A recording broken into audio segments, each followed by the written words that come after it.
steamy late June evening in San Antonio is the site of tonight's third installment of the South Texas Derby. San Antonio FC.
A steamy late June evening in San Antonio is the site of tonight's third installment of the South Texas Derby. San Antonio FC welcomes in RGV FC. We have it on Bally Sports. And a pleasant good evening, everyone. Welcome upstairs to the broadcast booth with the coach, Tim Hankinson. I'm Dan Weiss. Great to have you with us. And Coach, San Antonio FC back at home. It's a good thing they're unbeaten in their last 17 at Toyota Field because they're coming off a three-match road trip where things just didn't really go their way. No, and both teams, it's going to be one of the most competitive games we've seen this year because RGV and San Antonio both coming off midweek losses, and nobody wants to lose a second game in a 4-day period to finish out their week. So this is going to be a great battle tonight. You see the numbers for SAFC on their most recent road trip, and again, struggling on that possession, just 35% over the course of the three matches. But as we said, back here at home at Toyota Field, and it's the RGV Toros who were the last opponent to come to Toyota Field the last time SAFC was at home on May the 29th, and this might have been SAFC's best match of the season. No question, Epps coming in from the side there, always looking for that hard, low-driven ball to the far post. Does an excellent job on that. And the keeper, Tyler Derrick, for RGV FC, he might have been man of the match, tying a career-high 9 saves as he kept his club in the game. SAFC had 11 shots on target, but it was this outstanding finish from Juana Zokar late for the equalizer. The bicycle kick, unbelievable. We just couldn't help but stand and jump up when we saw that. I know it was a special moment for all the fans. But tonight, we need the fans to play a big role in supporting their team to get San Antonio back on track. That match finishes 1-1. As we take a look, Coach, at the Mountain Division standings right now, San Antonio FC, for the first time this season, finds themselves below the playoff line. They're looking up at RGV, who's 6 points ahead of them tonight. There's no question. I mean, this is the first time we've seen them below that line, the playoff line. And I know you can make the case it's still early, but nobody wants to be sitting below that line.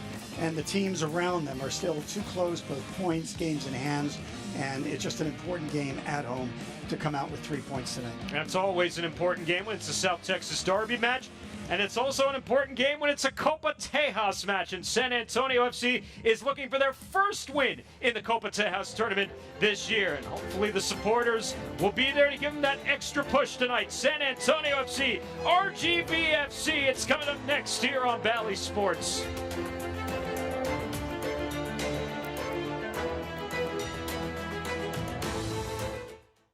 Hey, how was your week? My in-laws were in town. Got a standing desk. I tried quinoa. I took the dog to the groomer. We drove 3 hours to the kids' swim meet. Make your weekends more exciting than the days before them in the virtually indestructible Toyota Tundra and Tacoma. Toyota, let's go places. Welcome to the Cooking with the Spurs podcast. Today's guest chef is Coyote, here to cook a meal. Looks like Coyote sauteing some garlic, some onions, and some other stuff. That's a lot of smoke. Does anyone else smell burnt fur? Coyote should have just grabbed one of HEB's Meal Simple option. Yeah, those tasty meals would be nice right about now. When life gets crazy, keep it simple. HEB Meal Simple. Chef-inspired meals ready in minutes. You all right there, buddy? Hello, this is Cornell with Frost Bank. Hi there, this is Terry with Frost. Good evening, this is Franklin. This is Robert with Frost. Hello, this is Rosemary with Frost Bank.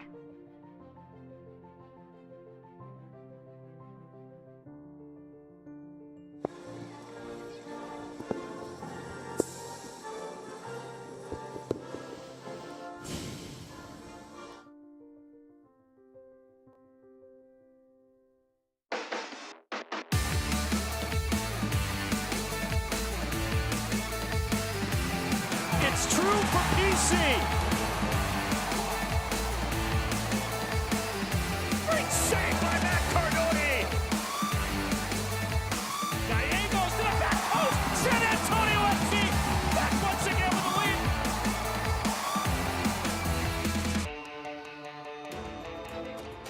lead. San Antonio FC Soccer on Bally Sports is brought to you by Toyota. Go to buyatoyota.com or visit your local Toyota dealer today. South Texas Derby, installment number 3, San Antonio FC and RGV FC Toros, meeting for the third time. 4 matches total this season on Pride Night, presented by Methodist Healthcare here this evening at Toyota Field. We take a look at our starting 11s for both sides. First for the visitors from the Valley, and it's a starting 11 that's very familiar to their head coach, Wilmer Cabrera. He's becoming accustomed to seeing some of these faces, including the keeper, Tyler Derrick, the 13-year veteran in the net, and we did not see Elvis Amo the first time these teams met in San Antonio, was serving a one-match suspension for a red card, but he's tied for 11th in the championship with 4 goals. And for San Antonio FC, their starting 11 tonight looks a lot like it's been over the last few matches. We'll see Nathan up top along with Marcus Epps, Justin Dillon, and Jose Gallegos, and that back 3 across of Varela, Schuberg, and Liam Doyle, with once again Matt Cardone in the net for San Antonio FC, making his 86th career SAFC appearance. He has now started the last 19 USL Championship matches. As you see, Marcus Epps, he's got 2 goals on the season. Trails team leader Santiago Patino, who once again is serving a suspension tonight, the 3rd and final suspension of the 3-match suspension he received after receiving the red card in Colorado Springs back at the beginning of the month. The head coach, Tim Hankinson, our entire crew. I'm Dan Weiss. Thanks for joining us here tonight on Bally Sports. San Antonio FC in their home black kits trimmed in the checkered red and white. RGV FC Toros in their away white kits trimmed in the blue and orange. Temperature kickoff tonight, 89 degrees. Light breeze coming out of the south-southeast at about 9 miles an hour.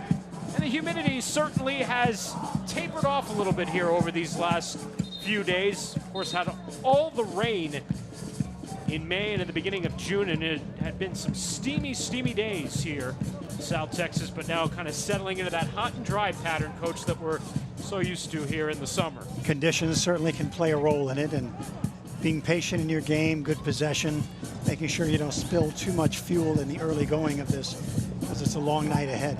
It's great to see San Antonio pressing. I feel like the last couple of games they've kind of played on their heels a bit, on their back foot as they call it, and defending more in their half, and it's good to see their aggressive nature to come after it right from the opening whistle. And a foul whistled as Eric Pimentel hits the deck.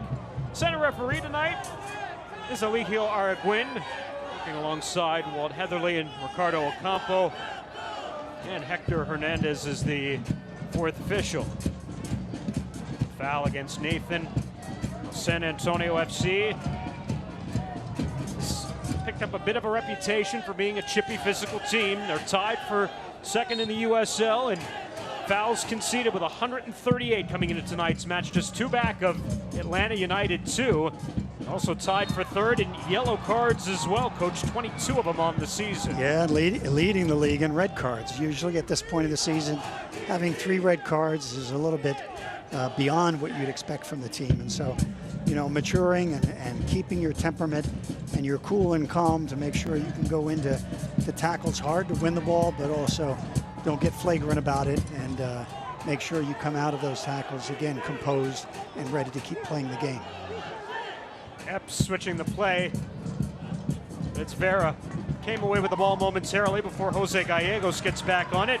And a nice challenge there as Rodrigo Lopez wins possession away. And Doyle puts it along the touchline, and Pimentel will send it back forward.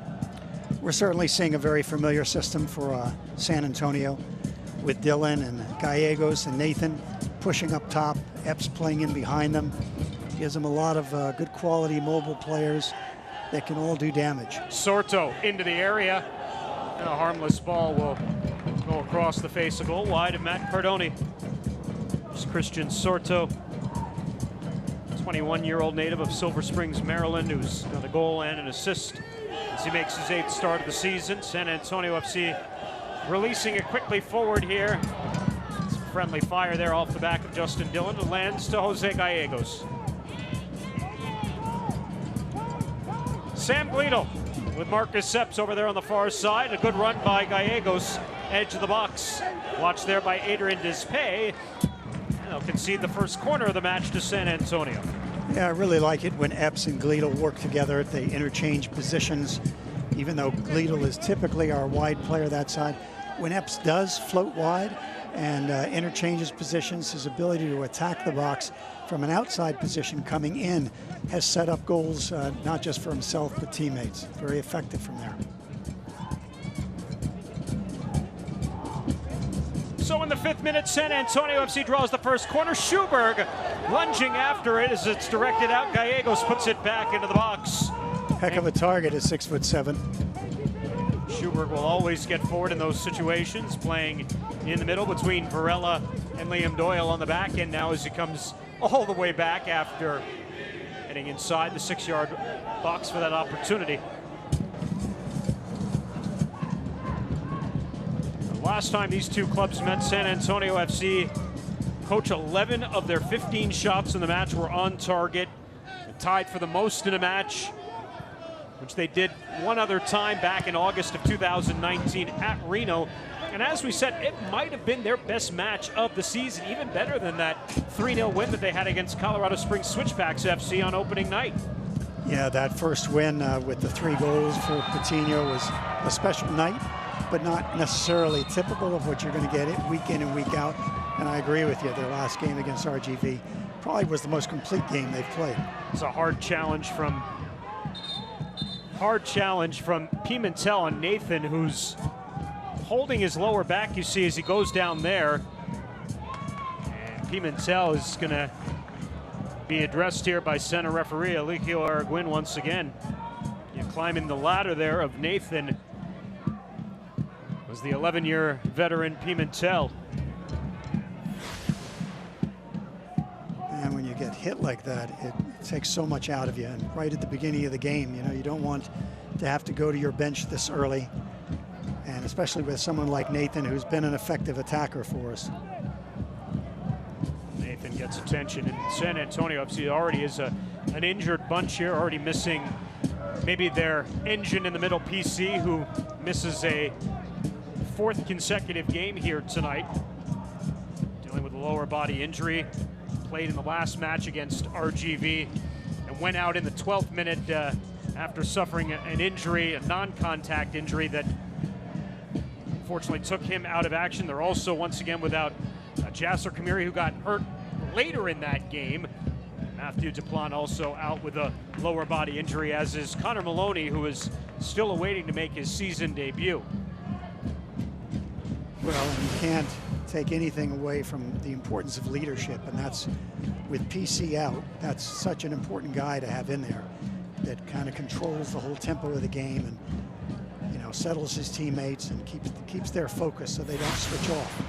And He's greatly missed at this point. And you see they're Hopefully we see him back soon. You see they're putting Nathan on the stretcher right now. So, this is shades of May 29th, Coach, when we saw the exact same thing happen to PC. Different foul, different situation, but they had to bring the stretcher out for PC in that situation 12 minutes into the match and cart him off. And now they'll do the same for Nathan here. Only 7 minutes gone by in the match tonight. I know it would be interesting to see who Coach Marcina brings in. Obviously, you don't like changing the system because you've prepared with the tactics all week. So trying to find someone who can come into this wing position to replicate what they started the game with is, I'm sure, going through his mind. You see Al Marcina perhaps not pleased that there was no caution, nothing, no card assessed to Pimentel for the foul, whereas his player Nathan has unfortunately been lost to injury. And Ollie Wright was the midfielder, as you see right there. He came over to get the instructions from Juan La Madrid there on the sidelines. Taking a look here as it appears the rookie from England and St. Mary's here in San Antonio is going to draw in. He got his first start in Colorado Springs on our last telecast. This is a good ball into the box, headed along to the back post. Nobody there as Varela, I don't know if he hesitated on his run there on the back side to get to that ball, but San Antonio FC squanders an opportunity after the free header was taken inside the box. Yeah, it was a great flick on. You know, you really don't, this is where you want eyes in back of your head. But he kept the ball alive, and we were just unlucky not to get on the end. You see Nathan, he's making his way back on. So stretchered off, comes back on minutes later. He's going to try to give it a go. Ollie Wright still over on the sideline. Yeah, he's out there, but you can tell that he's struggling with that. And those kind of knocks tend to tighten up the longer you stay out there. It's a question of can he work through it. Well, let's check in with the third member of our broadcast team, Hayden Partain, who's down on the sideline. He's got more on Nathan here coming back into the match. Yeah, you can see that Nathan's obviously in pain. He was carried off on the stretcher, but being a true footballer, he's anxious to get back on the field, and he's now realizing that he's not going to be able to go. But got to applaud him for wanting to play and be the player to, be on the team and try to be, asset out there. So it looks like we're going to see a change, but obviously he wants to keep playing. I feel that. Yeah, I don't blame him, and certainly I think you said it best, Coach. A true footballer is going to try to give it a go. Well, we saw that a week or two ago. Varela separated shoulder, yeah, and didn't feel like he was going to return. And we said, old school is strap it up and get out there. And the fact that Nathan went back on also gives the substitute getting ready a little bit more time to get prepared. And the substitute has been made as Ollie Wright, wearing number 14, comes on for his 7th appearance of the season. What virtually amounts to a start, coming on this early in the match in the 11th minute. As he takes out Nathan. A tough blow for SAFC. Nothing against Ollie Wright, but him and Nathan play such different styles. Nathan gets forward, much more dynamic on the attack, a little bit more experience playing in that final third of the field. That being said, Ollie Wright has received nothing but praise from this coaching staff for his play in these first couple of months, especially as a young rookie coming out of university. Well, and his energy and determination to take advantage of this moment, stepping in for his teammate, hopefully that'll allow Lima, the left midfielder behind him, more freedom to come forward, knowing he's got a player that can cover him. Lidl was trying to make the run, was Justin Dillon, and directed out by RGVFC. Lidl will take the throw here.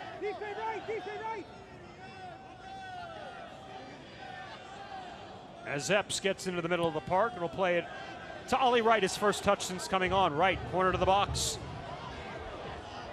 And coming on in place of Nathan's going to put Ollie Wright in some positions where maybe we haven't seen him as much, being a little bit more aggressive offensively with having some opportunities like we saw just a moment ago. Yeah, it looks like he's come out with orders from the coaching staff of let's get forward and be dangerous tonight.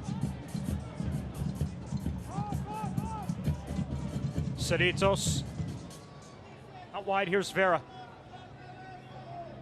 Adrian Vera towards that back post.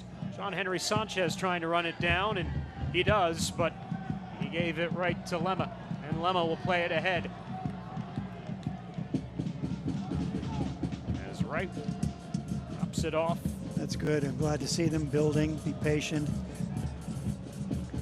take control of the possession enough that it forces RGV to do the work. San Antonio FC is last in the championship in possession at 38% through their first 8 matches of the season.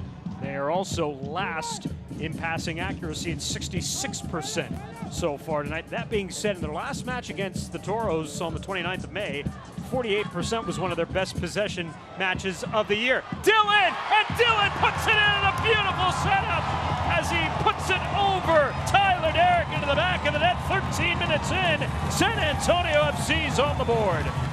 That shows the brilliance of what a striker has to be able to do to read the position of the keeper.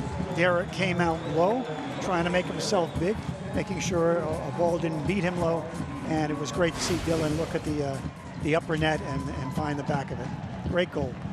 Ollie Wright with the setup, and Dillon over Tyler Derrick and in, and San Antonio FC's got the opening goal. And Ollie Wright's got his first assist as a professional there. The setup for Dillon's second goal of the season and his 24th career goal in USL play. Great confidence builder for Wright coming into the game like that. You know, the coaching staff is always telling reserves, don't just come in and play, come in and impact the game, and he certainly has just made his mark there. Well, Dan, also we talk about the overall record between these two clubs, these rivalries, being 6 wins, 6 losses, 6 draws.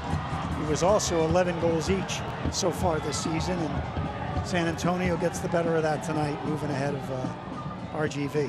Quick yellow there shown for Cam Lindley here in the 15th minute. I'm guessing, Coach, that San Antonio FC's reputation is starting to catch up to them across the league. And referees they're looking at the numbers, they're familiar with what San Antonio FC has accumulated in terms of cards and fouls here through the first 8 weeks of the season. And whereas you see Lindley there in what's a bump, it doesn't appear to be anywhere near as egregious in what we saw Pimentel do minutes earlier that takes Nathan out of the game. It's Lindley who draws the yellow, Pimentel nothing. Well, you know, it's every week after the weekend's games, referees have conference calls and they talk about these issues. What if you've got San Antonio on the schedule, based on what we know right now, understand that they have a very high card accumulation, they're playing very physically. We're going to have to be on top of that and control that. Having said that, also the coach for RGV, I can guarantee, has had a word with them about, please watch the fouls tonight. Dispay. And switching the play across. And I think also as players, as an opposing team, as a coach, you're having that chat with your team saying, look, if you cannot meet the physicality of this game right from the opening whistle, then we're going to struggle because they're going to come out and you're going to get hit. And it seems like RGV was very prepared for that from the start of the game. It's unfortunate that a player like Nathan had to leave the game, but there's no question these teams are meeting each other physically.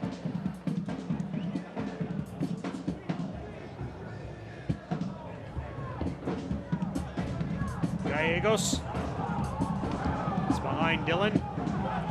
That's Robert Albuquerque, who is making his debut with RGV FC wearing number 22. He's a native of Chicago, Illinois, just officially announced as joining the roster earlier today. Spent the first 4 years of his pro career playing in the 3rd division in Spain.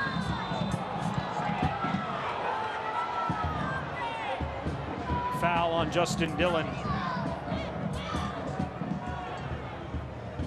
See Albuquerque there over the ball again. His RGV debut, 9 goals in 86 matches in the Spanish 3rd division. Last playing with Real Aviles. And we just saw Dillon pick up a yellow. That's That's in the 17th minute, so you've got 2 opening half yellows on San Antonio FC as they continue to add to their collection of mustard here, Coach. 24 on the season. I mean, RGV is not angels necessarily. I mean, 19 yellows for them, tied for 7th here coming into tonight. And again, my guess is that Alan Marcin's just got to be befuddled about he's seen his players pick up 2 yellows, and yet his player, who was forced from the game because of what was a very hard challenge and a very reckless play defensively by Pimentel, is able to walk away scot-free. Yeah, I mean, the referee's got to be consistent in his calls that way.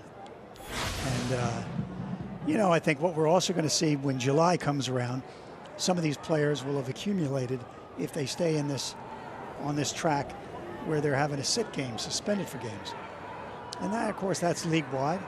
And, but I think that we can do a better job of still being physical, tackle, win 50-50 balls, challenge, but without picking up cards along the way. That's Dispay, who's back on his feet after he was brought down by Dylan.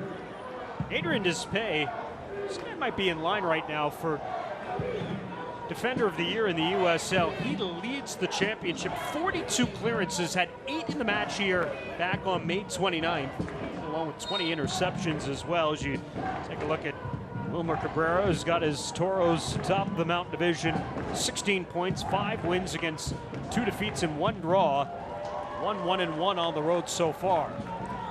Well, and those fans watching the game who are not as familiar with the Coach Cabrera, he's a guy who's played for Colombia, South America in the World Cup.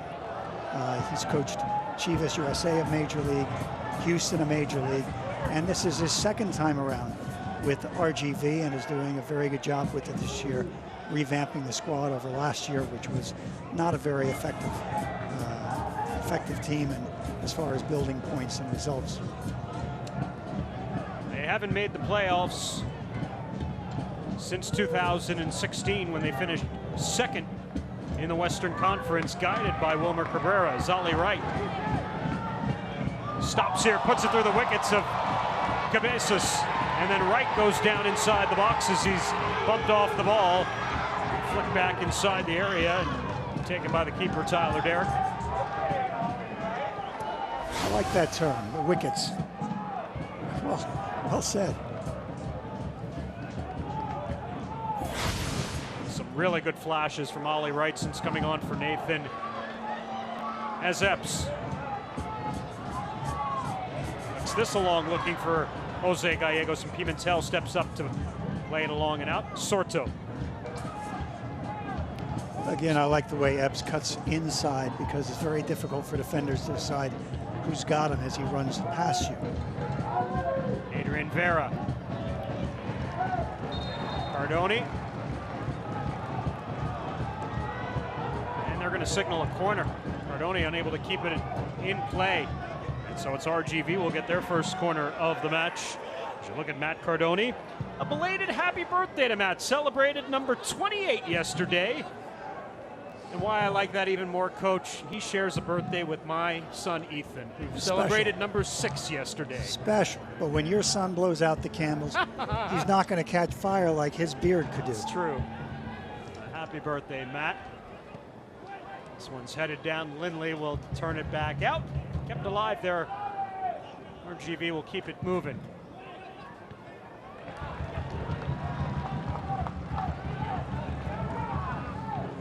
Cabezas.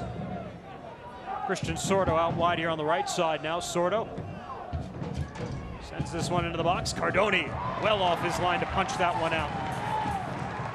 That's a great lesson for keepers out there. It's not always about catching. Sometimes it's just about locking up the fist and redirecting the danger, and he did a great job with that.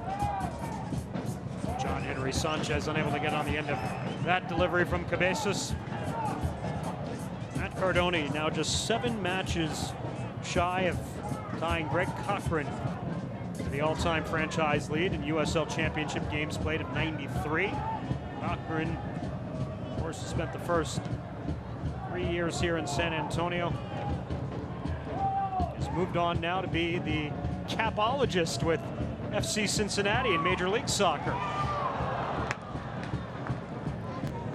It's one of the great things of how the United States has grown as professional leagues. Sorto behind the pack, and Sorto puts it in for the equalizer as RGV levels the game at 1, and it's Christian Sorto with his second goal of the season. Seems like we got caught a little bit switched off there. Didn't have pressure on the ball for the service, and get beat with the pass between two players, finding the channel. Sorto did a great job slotting it away too. I mean, really well taken. Sorto's 4th career goal in USL play. Last 2 seasons spent Loudoun United, originally part of the DC United Academy. Loudoun is their USL Championship affiliate. Silver Springs, Maryland native has leveled the game at 1. 2 clubs who began the night tied for 7th in the championship with 11 goals apiece. Gallegos thrown off the ball there by Cabeza as we play on.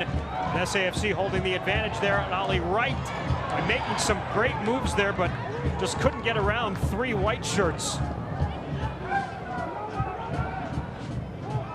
Really like what I'm seeing from Ollie Wright here. Yeah, I think so much of what he's doing is individual and on his own, and as brilliant as some of those moves have been, I'd really like to see some of the San Antonio players that when Wright gets the ball at his feet and starts his movement, starts his dribble, that they come over and give him options, that he can play the 1-2 pass or create an overlap that draws that defender off of you. Don't ask him to do it all by himself. Give him the support that he needs to be even more dangerous and consistently successful. What a turn by Marcus Epps. San Antonio FC, though, concedes possession. Tell you what, derby matches are always fun, but this one being the 3rd out of 4 that they have played here in the first 2 months of the season, you can tell that this has been a great rivalry here in 2021 in USL Championship play. Well, you know, a lot of people say, oh, I don't like playing the same team so close together. I've always thought it's an advantage because you really get to know your opponent. You get to understand the matchups, and I think it can make 2 teams look better and better in the quality of their play each time they go against each other. Justin Dillon opening the scoring in the 13th minute, but Christian Sorto in the 23rd minute with the equalizer. We're leveled at 1 here early on at Toyota Field. We talked about it before. This rivalry's been one for the Spirits. 6 wins, 6 losses, 6 defeats, or 6 draws rather, in 18 all-time meetings, and they are even when it comes to the goal differential. 24 goals to either side. Right, and you know, 666, that spooks me a little bit, you know.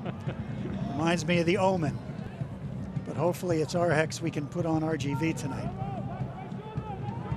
Change one way or another here this evening. Sorto, once again, dangerous here in the opening half. Stops on Gleadle. Cerritos gives it a go, and Cardoni with the save. Cerritos has played well. I've mentioned before when we've seen him on the field that his father was a great El Salvadorian national player, still holds the assist record in Major League for the San Jose club, and his son has just picked up where he's left off as far as becoming a professional player, and I'm sure that his dad's very proud of him. This is his 15th career match, 13th in USL play. He does have 1 cap in the El Salvadorian national team back in 2017 against Canada. Here's a foul. John Henry Sanchez, whistle for the infraction.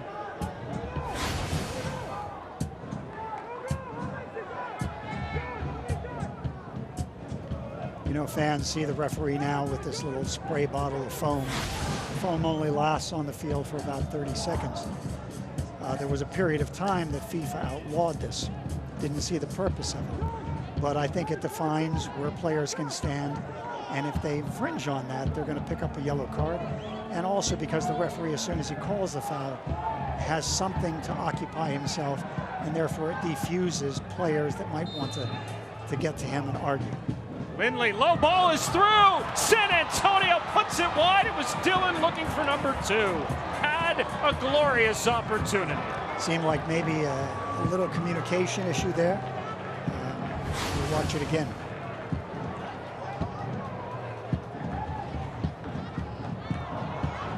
Yeah, I think Epps stabbing at it, even though he didn't make a touch on it, but stabbing at it might have thrown Dillon just a fraction.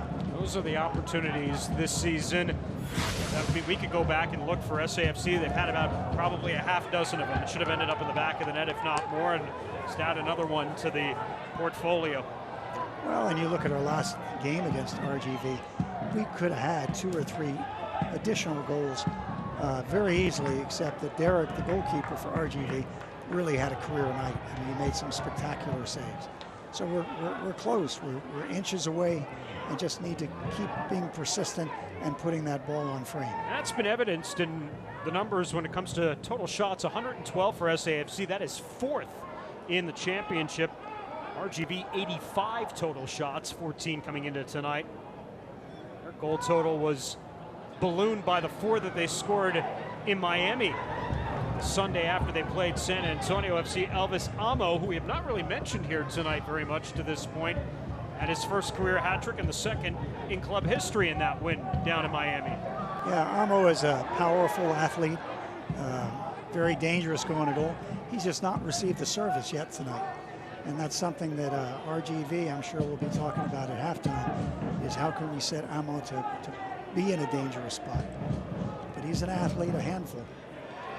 29-year-old Amo also played at Loudoun United, 12 career goals in 21 USL matches. Great touch from Ali Wright Gallegos.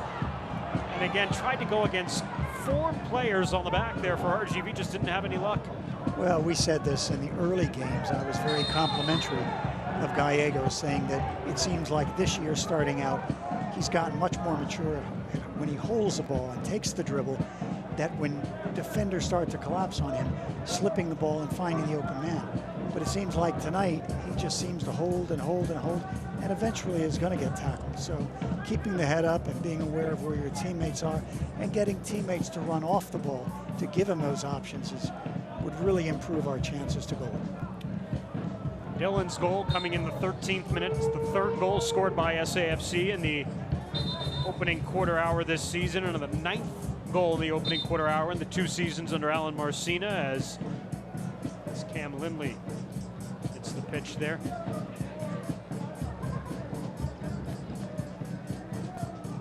Take a look at our tail of the tape here between San Antonio and RGV coming into tonight's match as we sit level at 1 apiece, a half hour in.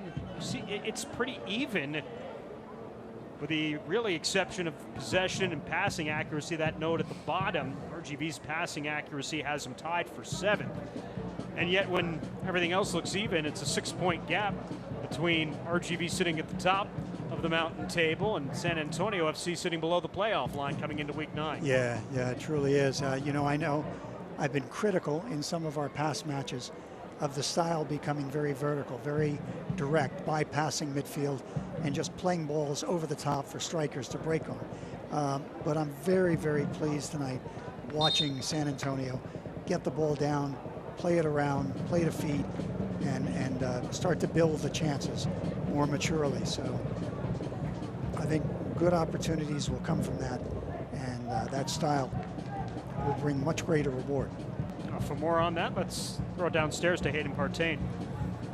I think we can see Cam Lindley's experience here exactly at the 30th minute. I was told that they weren't doing water breaks.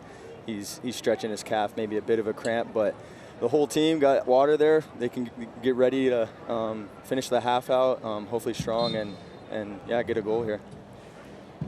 That's a good point. I mean, it's not his first rodeo, is what you're saying, Hayden. See those kind of veteran tactics, right, all over the pitch. Right. It's just professionalism and understanding how to give your guys a breather if they've been working hard. And we saw water breaks implemented a lot more, pretty much every game last season.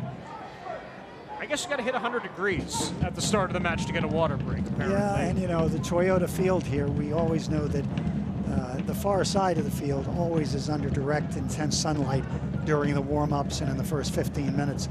But then the grandstand covers the field and the shade kicks in, and the game cools down a little bit. So the need to take that break isn't quite as necessary.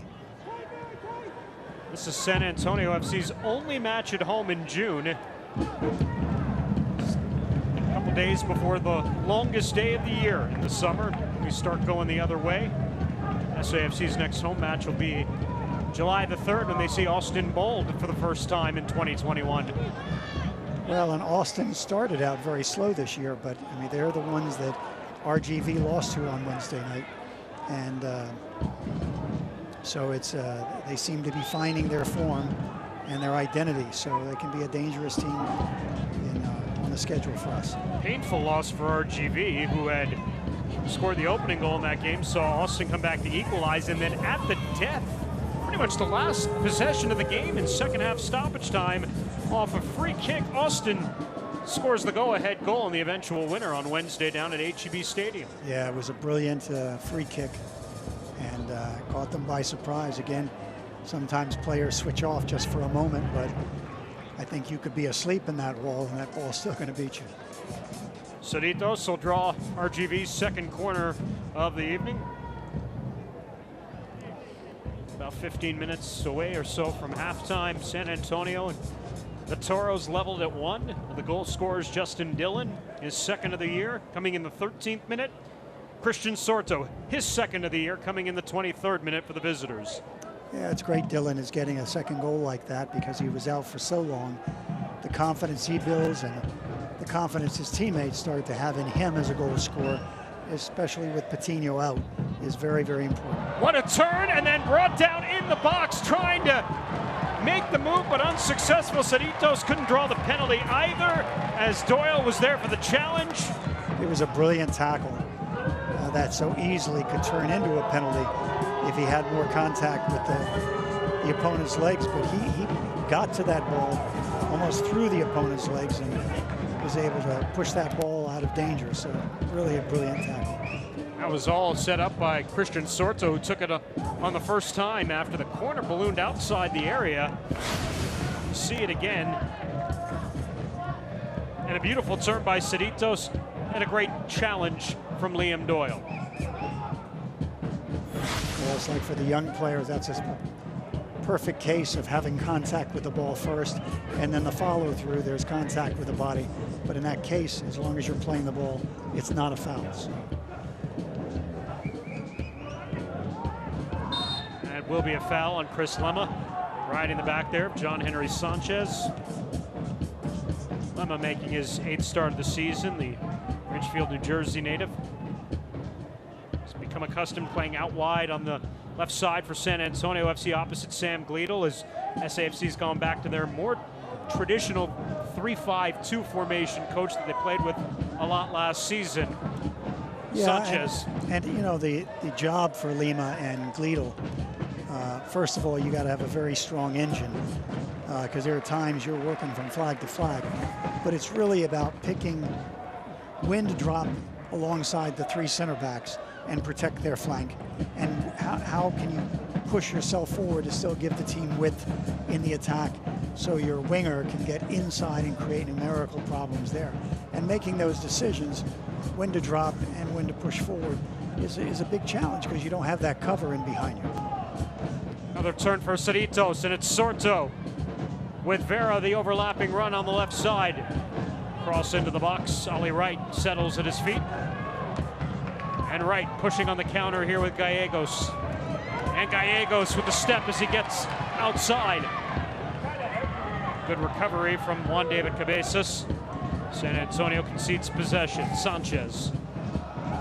Rodrigo Lopez will switch the play over to Vera. One of the great coaches now in Europe, Conte, who also was a national team player for Italy, was a wide player, and every time that he would get the ball, he would take it upfield, 50 yards, realize that he doesn't have anyone with him yet to help play and continue the play.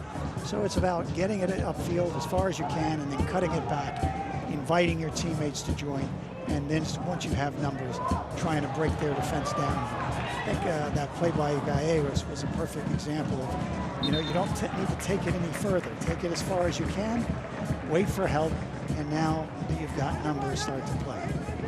Chris Lemma will draw San Antonio's second corner here as we inch closer to halftime. Lemma, who was selected by FC Dallas, second round of the Major League Soccer Super Draft back in 2018, was member of the All-USL Championship second team in 2019 as a member of New York Red Bulls too. And let's keep an eye on Soberg at 6'7" and Liam Doyle, both part of our center back core, but both great in the air. Lindley to that back post, and Schuberg was right there, coach, at the edge of the six, just trying to ride the back of the defender Dispay. Just got positionally caught on the wrong side of the defender and couldn't get to the ball, and has to use his arms to kind of wheel around and gets caught with the foul there, but he certainly is a threat in the air.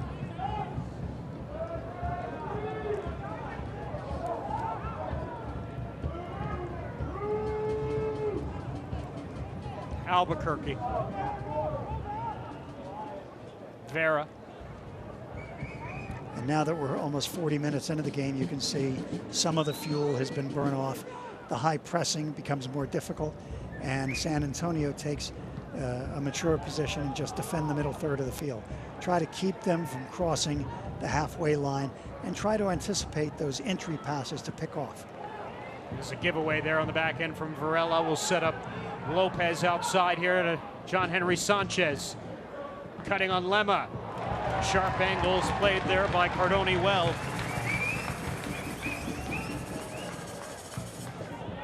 And Lindley quickly the other direction, flicking it along as Dillon makes the run. Caught offside. And my feeling on offsides is I want you to be offsides a few times a game because it means you're testing the defense. And when you test the defense, they have to make decisions, and the times that they make the wrong decision, then it could lead to a goal. So it doesn't matter that we get caught off, it's just keep testing it.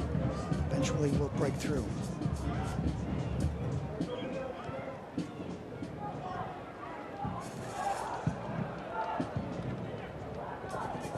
Adrian Dispay, the Cuban national.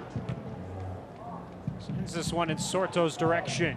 They've worked that left channel so much here in the first half. Sorto, edge of the box of the corner, driving on Glito, cuts it back, cuts it again back to the inside, and let it ride out here for another corner opportunity. Sorto's played beautifully here in the first half, Coach. Yeah, even the last game, Glito had a couple of moments where he gets caught alone in his one-on-one situations, and the team, either through the midfield or one of the center backs, have got to shift over and help give him cover that's closer so he can be aggressive in stepping and tackling and winning the ball. Can't leave guys one-on-one alone completely like that. Swung to the near post, and Schuberg and Cardone, a little miscommunication. Sorto outside the box, the strike that's blocked. And Juan David Cabezas back to the center of the park will take it. Gallegos pressuring Dispay, who gets rid of it. San Antonio's Liam Doyle. And Tyler Derrick play this out.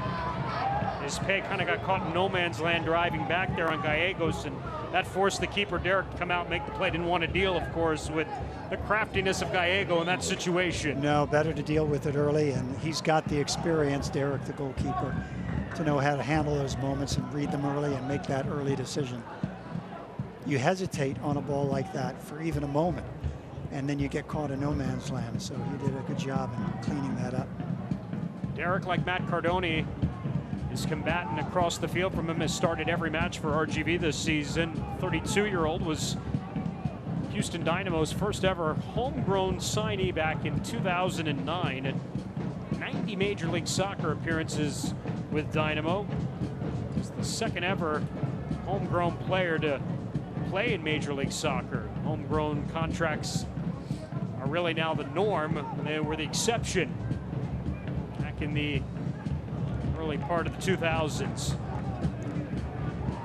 Yeah, I know that when I was coaching the San Antonio Scorpions, we had a U.S. Open Cup game, and Derek came on loan from Houston Dynamo and did an outstanding job for us. Very, very good professional. Been a big reason why RGV sits atop the Mountain Division coming into play tonight. And they're level with San Antonio. Got one apiece here in the late stages of the first half at Toyota Field. Cabezas, another Dynamo alumni. John Henry Sanchez making the run down to the corner. Pimentel whips this into the box, and Varela will get up to head it out. San Antonio's defensive shape inside the box was excellent. They had men marked, but also they had players ball side of the service in zonal positions to cut the service out so it never gets into a 50-50 challenge. They did a very good job. Ollie Wright. Gallegos. And a foul. And again, this is an example. I think Gallegos did the right thing when Wright had the ball, is to give him partnership so he could play out of it easily when you don't have the one-on-one.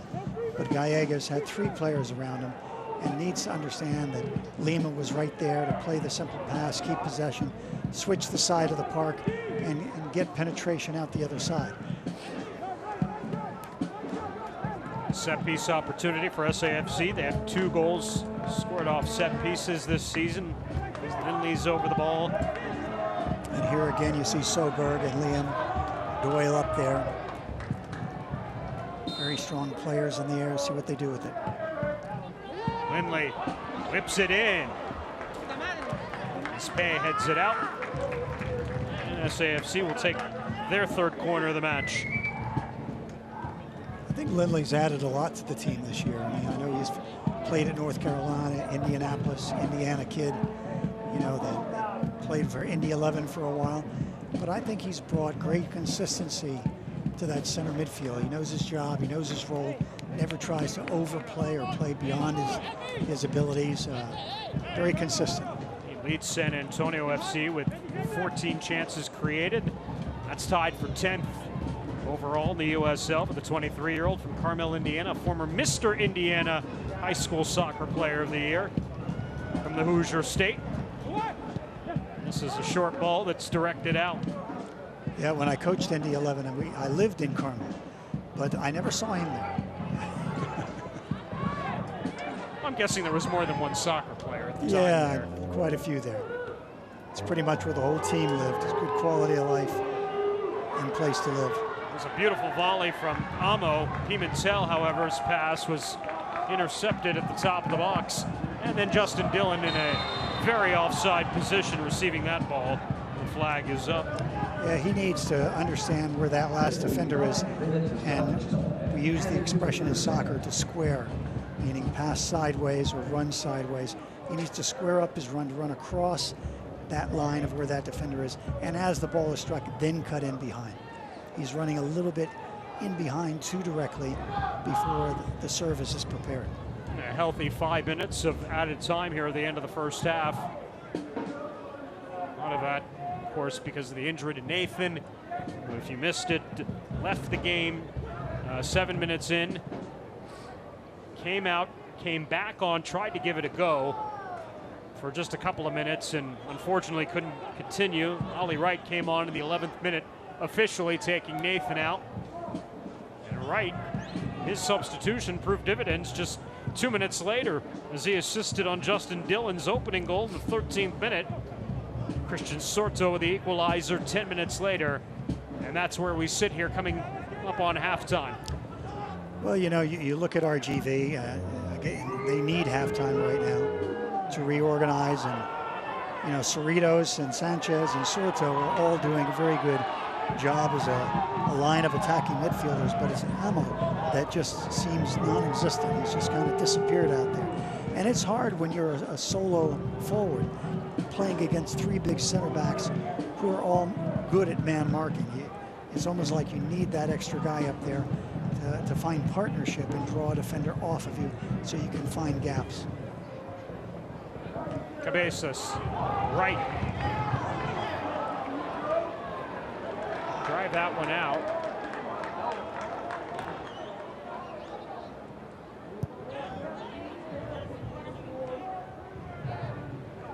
Still another 3 minutes or so here on the table before halftime.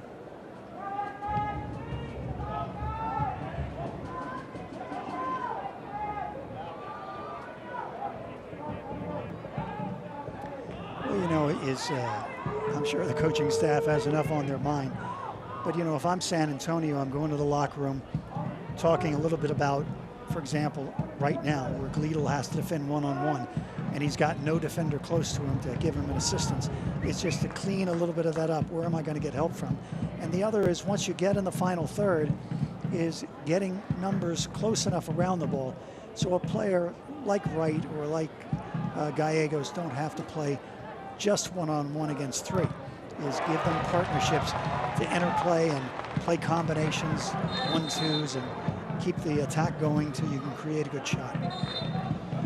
All right, Liam Doyle took a shot from Alex Cerritos right in the, I want to say it was in the head perhaps, that strike. He went down in a hurry. Let's take another look.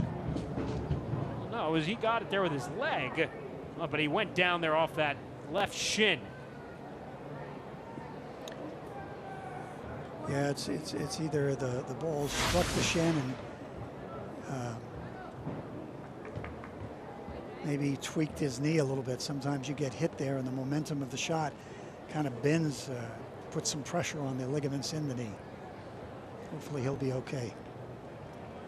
Take a look at the upcoming schedule for San Antonio FC as Doyle's back to his feet.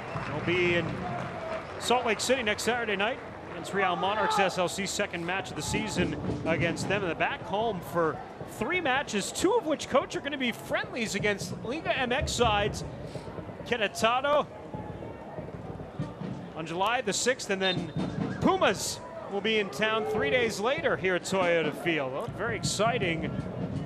The 2 sides who finished the Clausura Liga MX in the 12th and 15th positions respectively, so disappointing seasons for both Querétaro and Pumas this year as they get prepared for their late summer / fall season that will begin here coming up. Well, you can call them friendly if you want, but I've seen the teams from Mexico come into Toyota Stadium here, and there are more fans with their banners and instruments. The atmosphere is usually so exciting when those teams come to town, and they mean business out there. I mean, these guys aren't going to come in and let a team toy with them, so it'll be exciting soccer to see. Be a busy month of July for San Antonio FC with those 2 friendlies added on, as they will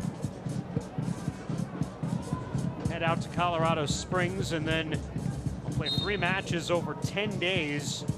New Mexico, El Paso, and Austin Bowl. That could be a very critical stretch. In fact, I'm looking at it right now, even venturing into August, they've got a 5-match stretch, coach, where they'll play New Mexico, El Paso, Austin, El Paso again, and RGV. Ollie Wright sends it across and headed out by Dispay, who goes to ground. He might have taken a little bit of punishment there off that header. Yeah, he looks dazed. But Wright's got some moves. I mean, we're getting to know this young player, but his ability to pivot and change direction is outstanding. Amo able to get rid of that. Amo's hobbling a little bit as he comes back up the field, and we'll get the whistle for halftime. An exciting first 45 minutes and then some from Toyota Fields. Justin Dillon's second goal in the 13th minute got the home side on the board first, only to be equalized 10 minutes later by Christian Sorzo. And at the half, we're level at 1 from Toyota Field. The South Texas Derby, the Copa Tejas showdown, living up to the billing so far. 1-1 at the half as we roll along here on Bally Sports.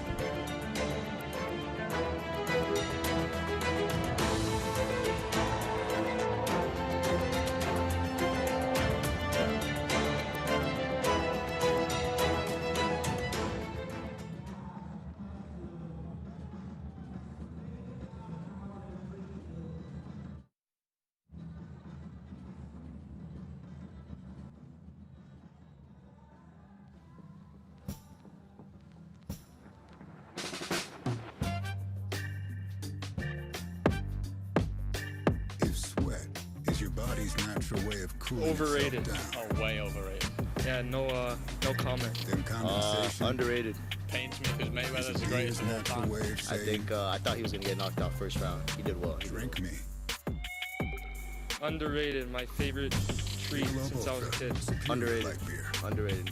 I eat it all. Dairy Queen. Anything from Dairy Queen. You can't predict an emergency. But have you Underrated. thought about planning for one? Underrated. Like, Love where's those my healthy closest stuff. ER? Does it take my Underrated. insurance? I get one And of what those is it rated? almost every Is it day. worth waiting Yeah, for an I emergency like to them all. figure Big things fan. out?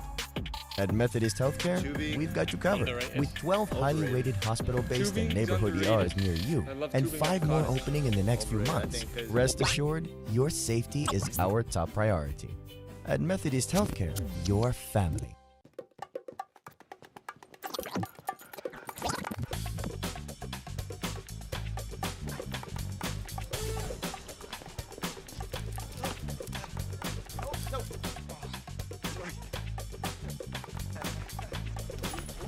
Oh, you got a fast one there. Just can't get him to slow down. This class will help with that. We get it. You got it. We're PetSmart. I can't even see the game. Man, this TV's lame. Hey guys, looks like your man cave could use a little man-hancing. What? You need a breakthrough. With the low payment finder from Console 1-1 at the half, San Antonio FC and Rio Grande Valley FC Toros, thanks to goals from Justin Dillon and Good creditor Christian building it. Sorto. It Time finds to the lowest play payment tailored to you. overrated, I want a breakthrough. underrated with your San Antonio FC players. You'll be fine.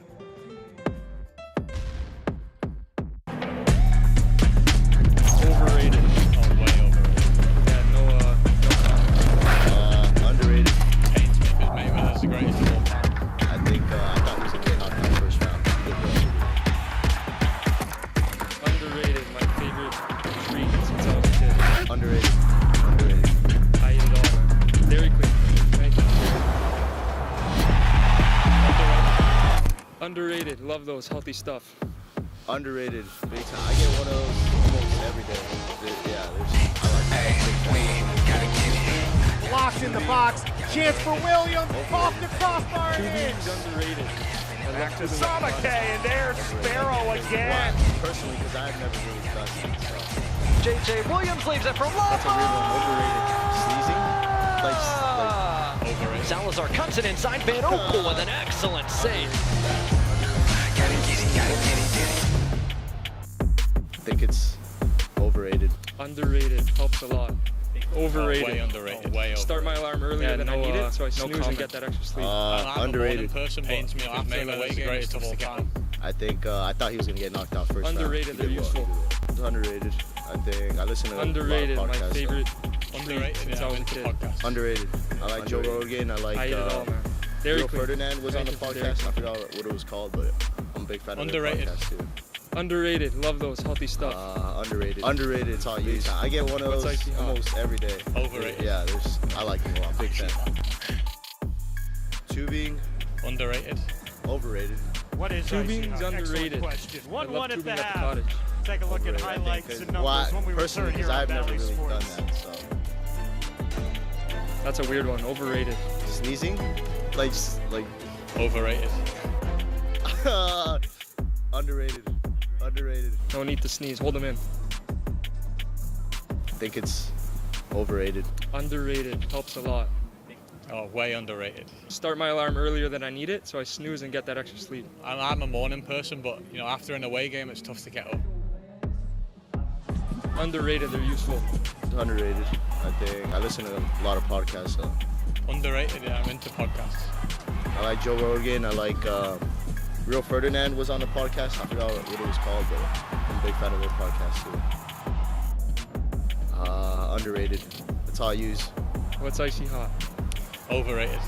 Yeah, icy hot. We have been helping thousands of small businesses, not only here in San Antonio, but across our footprint.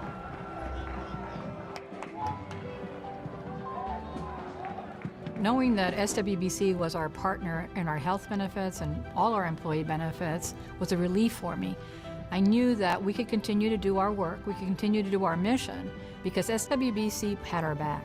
I tell you, for a not-for-profit, we have an excellent benefit program. At Raising Cane's, we know quality takes time, patience, and the best ingredients, which is why every chicken finger we serve is cooked to order just for you. We never take shortcuts, but that doesn't mean you can't. Introducing an even easier way to order Cane's with our new app. Find your closest restaurant, customize your meal, pay, and schedule pickup. So next time, take it easy and order with the Raising Cane's app. Raising Cane's chicken fingers, one love.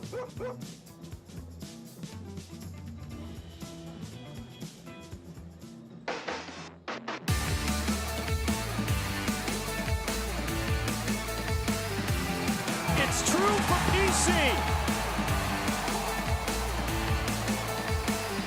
Great save by Matt Cardoni.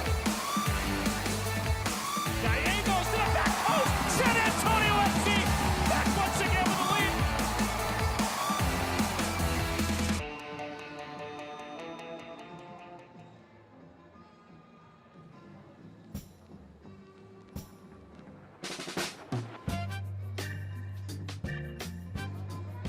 We're level at the half, one apiece here in the third installment of the South Texas Derby. Third Copa Tejas matchup for San Antonio FC this season. So welcome you back upstairs. Beer's natural way of saying, Hankinson, I'm Dan Weiss. Thanks for joining us here tonight on Valley Sports. Coach, your thoughts on that first 45 minutes? Well, both goals were taken brilliantly. I mean, Dylan, watch his replay. He does not. He's making the run away from goal, never looks at the goal mouth. But, you know, real strikers, they've got a sense of, they know where the keeper is, they know where the angles are, and he does a brilliant job of putting that ball in the net. Game started chippy. Nathan, as he's fouled by Pimentel, forced to leave the game with a lower body injury, and then here's Ollie Wright, his substitute, setting up Dylan for that goal. Yeah, it was a brilliantly taken shot. He understands the keeper, Derek, has come down low, and he's going to go upper net. It was extremely, I mean, his awareness of the goal mouth at that point and the keeper position was brilliant. Dylan's second goal with SAFC, but it would only take RGV 10 minutes later to equalize. A perfect through ball in, and Christian Sorto doesn't make any mistake. No, we've got to, as defenders, be able to squeeze that channel and not let the run and the ball enter the same spot. Sorto's goal, his second of the campaign, that levels things at 1.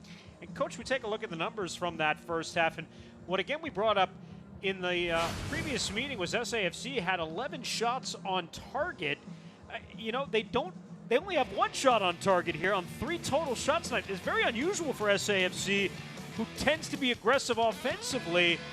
They haven't had that much opportunity since the first goal tonight. No, I know that the possession number is down, and that might conclude that you're not creating shots. But I think it's really the decisions that the players are making. We are very good at getting within 25, 30 yards of the goal, but then we're doing too much individual work and not enough combination and service to create scoring opportunities. I mean, we haven't seen many crosses. We don't see 1-2s, overlaps, 3-man combinations, shots from the outside. We're in a position to create shots. We're just not taking the shots. And if you're RGV, who's played level here to the half, you're on the road, what do you look to see from them in the second half? Well, I mean, them being the road team, I think they've come out, they engage the physicality of the game. Their possession game is solid. But again, you look at Amo, their center forward.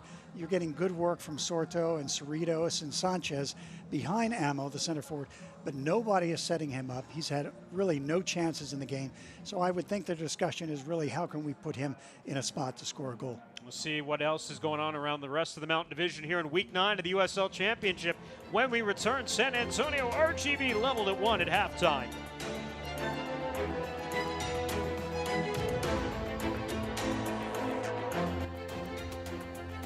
Summer's here, and with a great deal on a new Toyota, you can go out and enjoy all your favorite summer sports, like softball, beach volleyball, triathlons, racing, golf. Whoa! Someone needs lessons. During the Summer Starts Here sales event, get $750 customer cash, or qualified lessees can lease a new 2021 Camry LE for only $269 a month. Get your Toyota today. Toyota, let's go places. When ordinary people do extraordinary things, like becoming an organ donor, you give the gift of life. Without my brother donating his kidney and the world-class surgeons at Methodist Hospital Specialty and Transplant, I'm not sure I'd be alive today. If you never have to donate an organ, you're lucky, but if you get to, you're lucky. You can become an organ donor too by registering at sahealth.com/organ donor. Welcome to the Cooking with the Spurs podcast. Today's guest chef is Coyote, here to cook a meal. Looks like Coyote sauteing some garlic, some onions, and some other stuff. That's a lot of smoke. Does anyone else smell burnt fur? Coyote should have just grabbed one of HEB's Meal Simple options. Yeah, those tasty meals would be nice right about now. When life gets crazy, keep it simple. HEB Meal Simple. Chef-inspired meals ready in minutes. You all right there, buddy?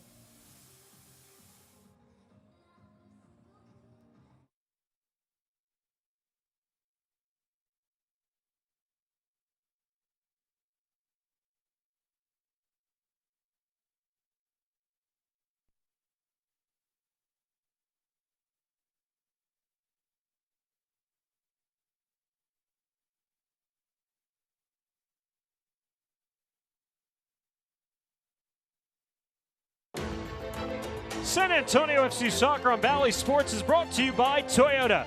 Go to buyatoyota.com or visit your local Toyota dealer today. 1-1 at the half. Second half action coming up when we return here at Toyota Field.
Success here in the second half.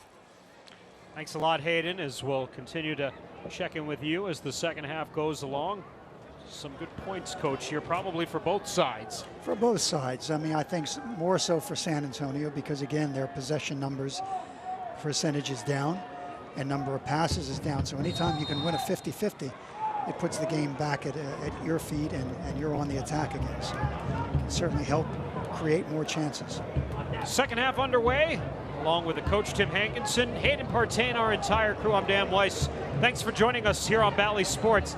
Elvis Amo gives it a go for the first time this evening, and probably just to feel normal as he sends it into the seats seconds into the second half. Right. I'm sure they've had a chat with him at halftime to get more involved. Seemed like the first half he was just out there to exist rather than to go win a game. Just to take a jog, I guess, in the first 45. Yeah. But that's the way a player's got to react. Your ability to change your game and bring more when you get reminded that what you've been given isn't effective enough. And so he's come out and let people know that he's out there now. Both sides start the same here in the second half, where they finished at the end of the first. San Antonio FC winless in their last 4 matches. They have not won since a victory against Birmingham Legion back in mid-May. GVFC, their last win coming against Real Monarchs SLC a couple of weeks ago. Trying to come away with their second win on the road this season and trying to snap SAFC's 17-match unbeaten streak here at Toyota Field. SAFC has not lost since Hayden Partain's Sacramento Republic squad came in here on August 3rd, 2019 and knocked them off 3-2. Sorto. Ball into the area is headed out by Lema. Rodrigo Lopez.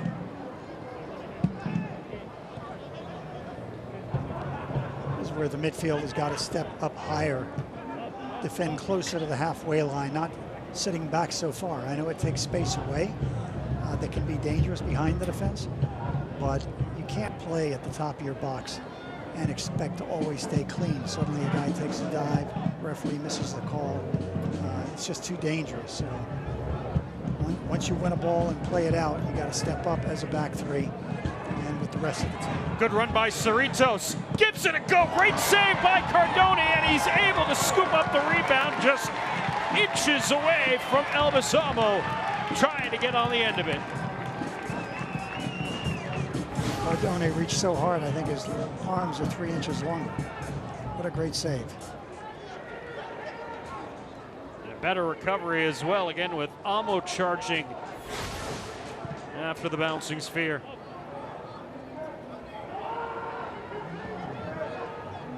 It's oftentimes, Coach, when you play with that 3-back formation, you've got speed on the wings and speed up the middle with guys like Cerritos and Amo. It's got to be everybody getting back. Yeah, I mean, the importance, you know, I often say you may play with a back three, 3 center backs, but really you're defending with a back 5 because Gleedle and Lima have to drop on either side of the 3 center backs so that the 3 center backs don't get stretched. And when you defend that way, it's hard to break down. But when they don't get back and those 3 are exposed and have to stretch the width of the field to deal with things, they can get exposed. Nice combination. Epps for Gleedle. Epps maintains possession. Sorto back on the ball. And, Cerritos looks as if he's going to be called for a foul as Lindley hits the deck. Seems to have been hit in an unfortunate spot.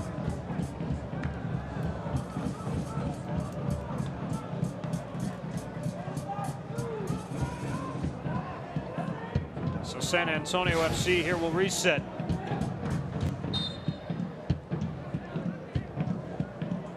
Unfortunate indeed.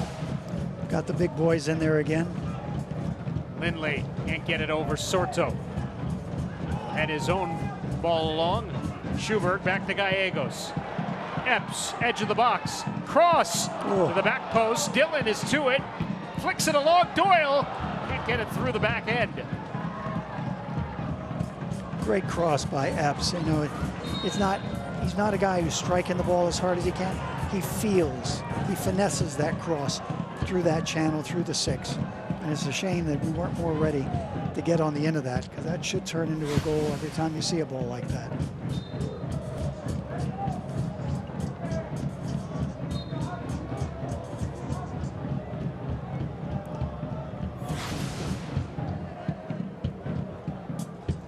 Marcus Epps right behind Cam Lindley when it comes to chances created. 12 of them on the season coming into tonight.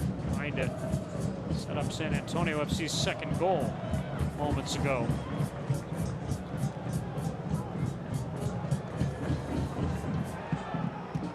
Lindley. Nice run from Gleedle. Gets to it over the far corner stick. And that's off of Sam Gleedle. And returned, or rather Ollie Wright, beg your pardon, who's over there and turned back over to San Antonio. But I like the ideas. We win a ball in our half. Now it's possession, possession, possession. That defense starts to stare at that possession, and it becomes hypnotic, and all of a sudden one of your players makes a break in behind. You see it, you serve it, and it catches them by surprise. So I think that methodology of finding ways to get behind defenses and create attacks is really a much improved approach.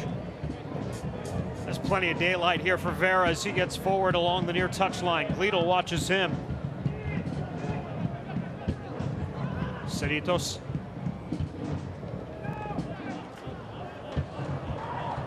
Patience from RGV. Albuquerque. Aaron ball through. Gallegos. Doyle looking in Ollie Wright's direction, instead back to Gallegos. Knocked away from him. Again, you want to teach young players to take risk and be creative, but you've had a nice build-up there, and then we get in a situation where two defenders, you know, come on you and you're trying too much. Just make the next pass, keep the play going, and when you get in a one-on-one, then encourage that player to take the players on. But 1 against 2, 1 against 3, it's just too big of a risk. You're going to lose possession. Sorto was able to get behind the SAFC defense and or Sam Gleedle into conceding a corner. In the fourth corner for RGV. Both sides 4 corners here.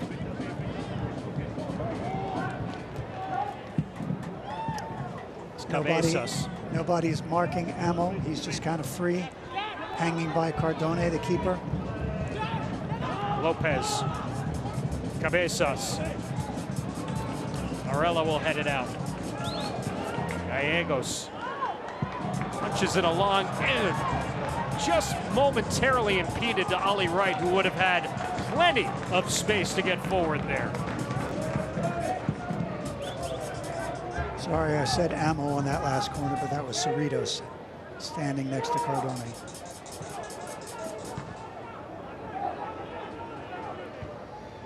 Schubert volleys it along. Cerritos didn't get much there.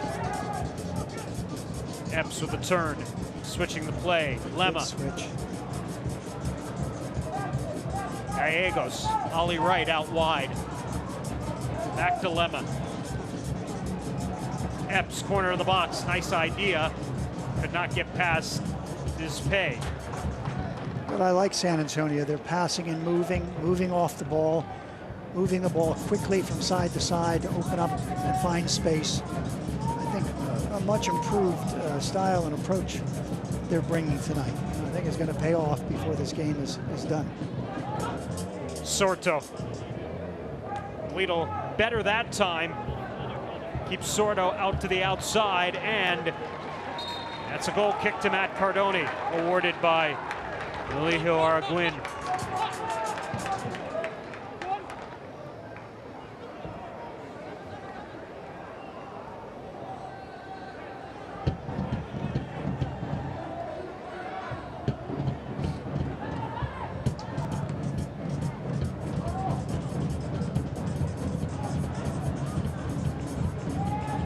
Lemma will settle as he returns it to Doyle. See, this is where the midfield has got to work harder. I mean, when Lima has it or Soberg has it, you got to have midfielders that are checking in, finding gaps, finding spaces, so that they can progress the play from the back to the midfield and to the midfield, not from the back to the midfield and going back again. Midfielder's job is to progress the play into the attack and support the strikers. And it just seems like our midfield's very stagnant when our defenders have the ball. And the defenders look around trying to find something, but it's not there for them. Gallegos shrugs off Cabezas.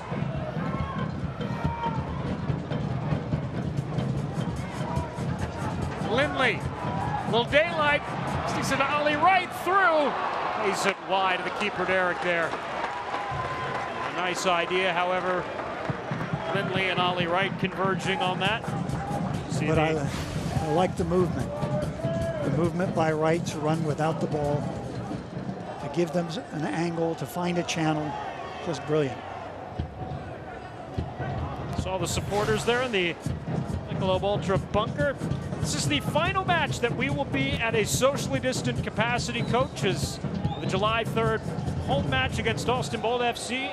Toyota Field will return to 100% capacity for the first time since opening night of 2020. Get your tickets now for that match at SanAntonioFC.com. But even at limited socially distant capacity, the energy and the atmosphere has certainly been lively these last few matches here at home. Right, and I think the announcement of that, hopefully the fans will look at it as an expression of the celebration that we've got a full house. The fans can be that 12th man and help influence and encourage their team rather than it being half full. So really encourage the fans to, again, celebrate that night and be at the stadium. Of course, tonight is with the only home match in the month of June, and June Pride Month. This is Pride Night tonight. SAFC wore special edition Pride pregame tops that were signed and are up for auction right now. Go to SAFC.com for more information. Those are going to benefit the Pride Center of San Antonio and the Thrive Youth Center. It's Dylan. Cuts it back. Cross through the box there, and nobody in a black kit able to get on the end of it, and then a foul on Ollie Wright as Almo was trying to get forward there on the counter. Yeah, I saw those jerseys and very impressed with the design and the colors. In my era, they didn't know how to make jerseys like that, so it's exciting to see the creativity and the symbolism.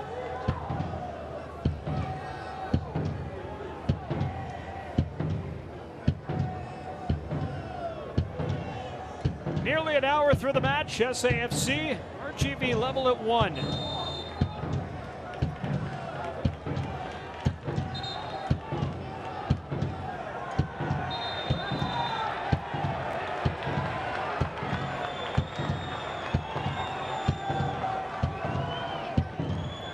John Henry Sanchez shown yellow.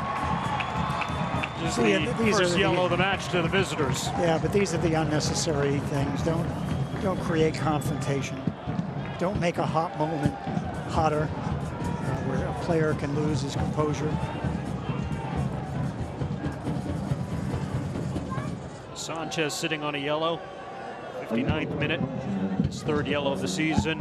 Lindley sitting on a yellow, and Dylan sitting on a yellow as well.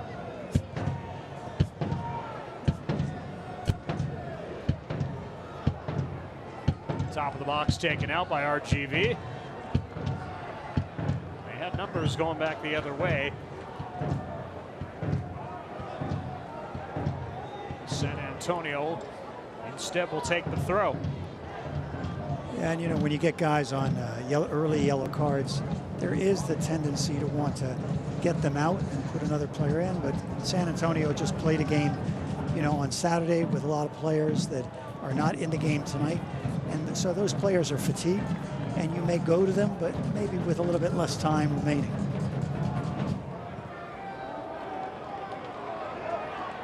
Epps attacks. Shot blocked. Dispay. He's made a living of doing that all season so far. The off of Epps. And that's a good point, Coach, because it's the first time this season SAFC's dealt with a midweek game on the road and then coming back with travel to play a game on Saturday night. And so with a lineup, for the most part,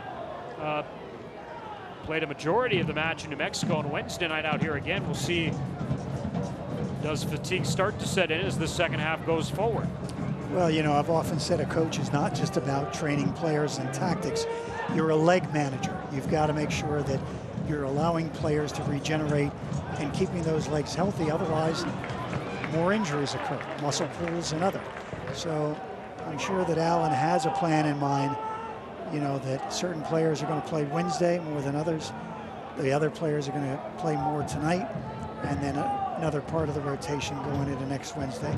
And we saw that with RGV on Wednesday when they played, is that many of the players they started tonight did not play in that game on Wednesday. So just got to manage and rotate until you get back to kind of a normal routine of a game every Saturday where you've got proper recovery time during the week.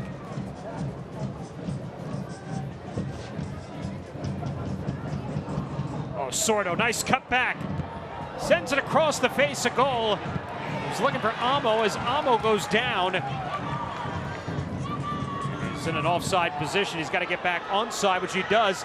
Cerritos for Sorto to the near post and slices off his left foot and goes wide of the keeper. Sorto's really creating havoc. We've had some interesting wing play with Sorto and Wright for San Antonio, and Epps, Gallegos. I mean, really some fun stuff to watch. This is Amo again, once again down on the pitch, and it's 2 or 3 times tonight. He appears to be bothered by a leg injury that has now got him down. Might be the first opportunity for Wilmer Cabrera to go to his bench. Well, and it's not a bad idea anyway. Amo's been very ineffective tonight, and he may still be struggling with some type of an injury we didn't even know about and just not able to give his all. Let's take a look at the Copa Tejas standings here for week 9 of the championship. And SAFC's only played 2 matches at Copa Tejas play, both against RGV. You see RGV's played the most. El Paso's got 2 wins, sitting at 6 points, followed by the Toros with 4, Austin 3. San Antonio is the only Lone Star State squad that has yet to pick up a win in Copa Tejas play this year. SAFC's next Copa Tejas matchup will be the matchup with Austin Bold here at Toyota Field on July the 3rd. I'll tell you, seeing El Paso there at, we're going to see in the league standings in the Mountain Division.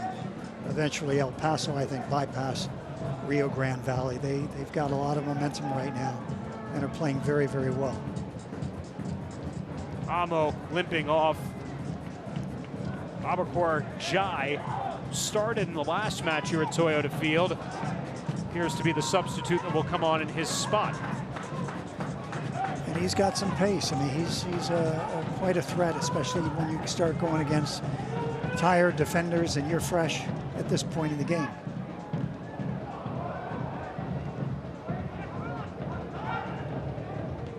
Lindley keeps it alive. Or Galino, rather. Or it was Lindley. As Epps drawn off the ball. And a foul whistled and a yellow.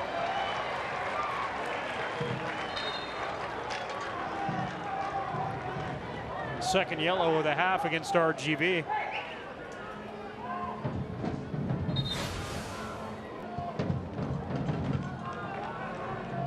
As Albuquerque will take the yellow here. Well, Epps did a great job in drawing that, because just as the defender came around Epps' right shoulder, he recognized that pressure and spun the other way. Really a great turn. So Jai is on, Amo is out. This is Jai's 9th appearance of the season. Gambia native making his 20th appearance in USL play. As Cam Lindley set up over the ball here. A set piece opportunity. Just got to clear that first line of defenders. Get it deeper in the box so we can get a real shot at it. To the back post. Falls into the space, and an opportunity for Epps, but strikes it with his left well over goal. Yeah, great service. Great awareness by the players on the back side of the box to head it back across and give Epps a chance to come onto it. Should have done a little bit better with that.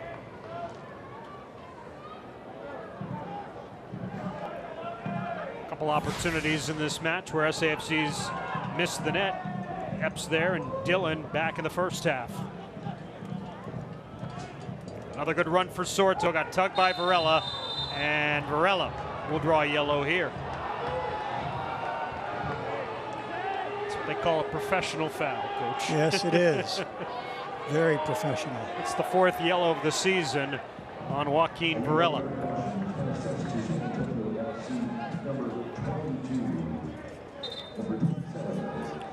Yeah, he has to be careful now that G is in the game, dealing with quicker players than our defenders are. You got a yellow. You can't quite go in the same way as you might normally.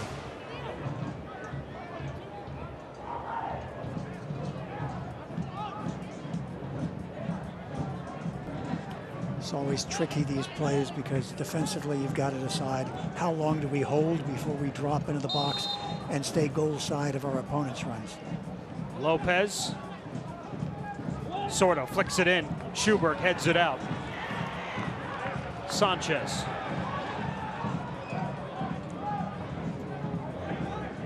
Rodrigo Lopez switching the play across. Good switch. Drops off of Pimentel, got well forward there. Headed back along by Cabezas.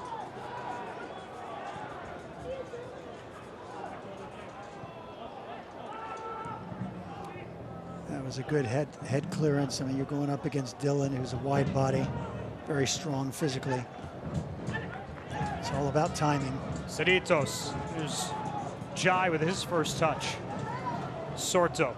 Back out to Jai. Jai. Good into ball. the back post.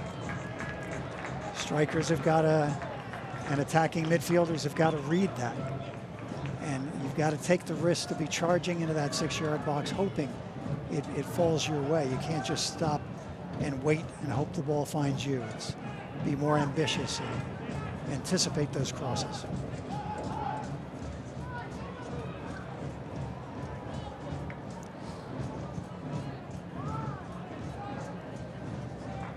Doyle looking upfield in Epps' direction. Dispay first to the ball. Vera. Vera's an interesting story, coach. You know, midfielder by trade has really settled into a left back position over the last few weeks for RGV. Well, position adjustments are always a part of the game. Sometimes your primary position is one spot, but your secondary position is a position you really play to help out the team. Jai. Attempt blocked by Varela. Scampering over is Albuquerque, and it's Doyle down once again. Remember, he went down in the first half with a leg injury, it appeared. Well, and we're talking about changing positions. I had a player with, was with Miami Fusion in Major League, Pablo Mastriani. And when Miami retracted from the league, we drafted, I was with Colorado, I drafted Pablo. He was a right back for them. At NC State, he was a number 10, a playmaker. And when I brought him in, I said, you're going to play defensive midfielder behind Carlos Valderrama. He looked at me and says, I've never played there. I don't want to play there. I'm not going to play there. Well, he played there, and a month later, our defensive midfielder with the U.S. national team, Chris Armas, blew out his ACL with Chicago Fire. And Pablo, who had been seen by Bruce Arena, the national coach, got pulled in, and for the next 2 World Cups and for the rest of his career, he played at that defensive midfield position. So sometimes players don't see some of the qualities they may have that may be suited better someplace else.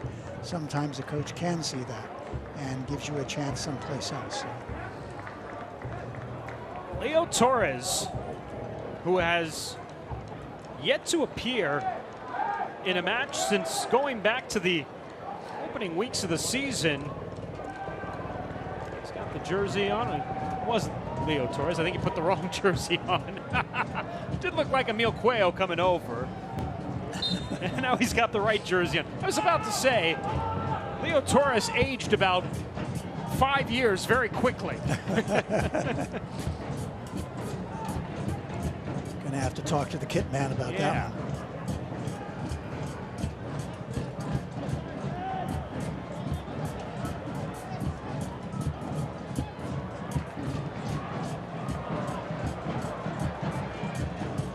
Volleyed along dangerously, but Derek able to get back under it. A little bit lucky that didn't become more dangerous. It's hard, a ball coming over your shoulder like that at height, and you've got to take that first touch and make it right. Very difficult, high level of skill.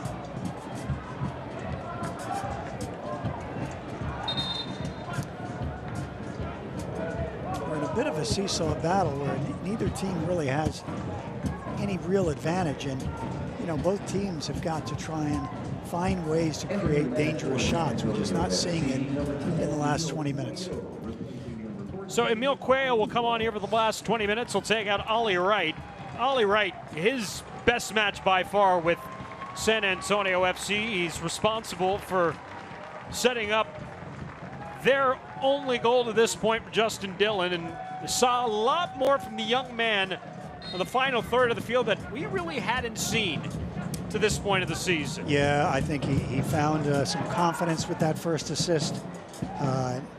That fuels him to take risks and present his game, and his one-on-one ability down the flank was very, very threatening to their right back. So I think we'll be seeing more of that in the near future. Yeah, should be very proud of his accomplishments tonight. The young 22-year-old from London, again, who played collegiately here in San Antonio at St. Mary's, 14 goals in 61 matches at St. Mary's.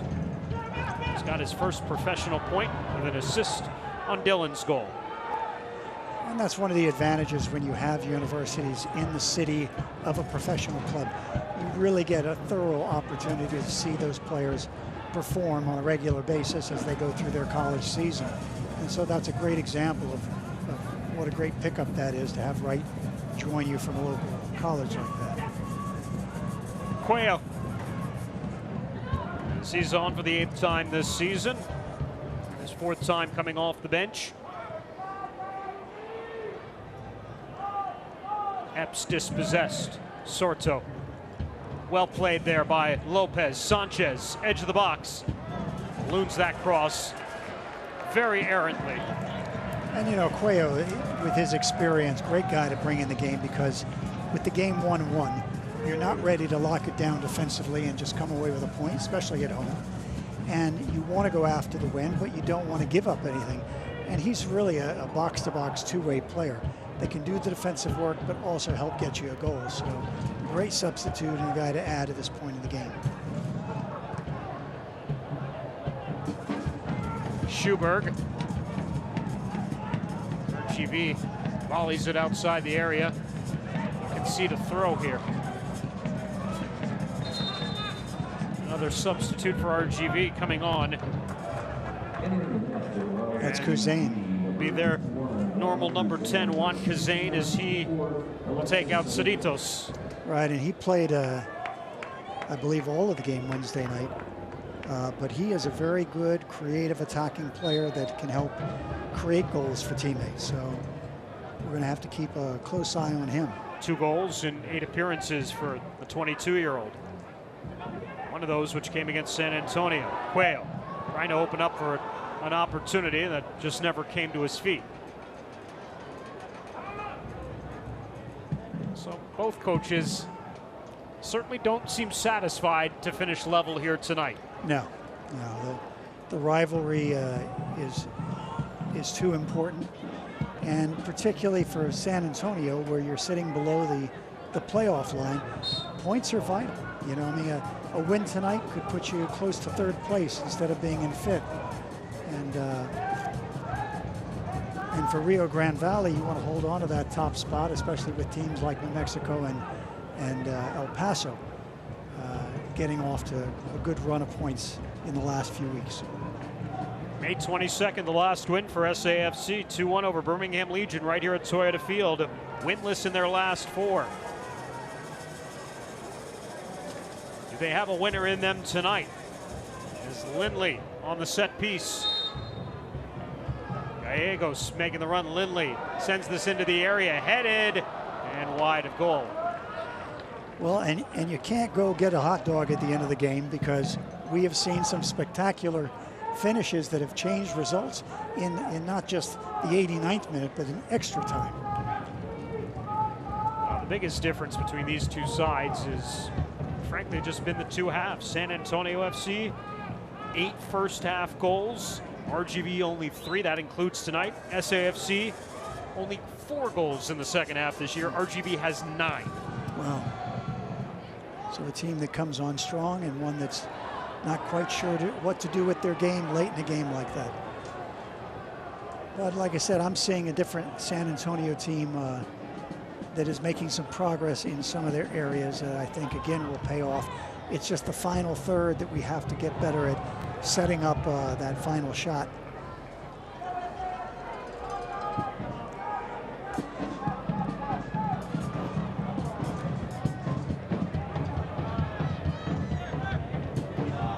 Vera coming out of the pack here with some space. Sorto cutting it back to the inside. Very impressed with Sorto tonight. He's been dangerous and made our defense have to shift and make adjustments. Albuquerque, John Henry Sanchez. Jai. Gets it back from Lopez. Vera. Good build up here for the visitors. Juan Kazane, first touch since coming on. Cabezas over to Pimentel.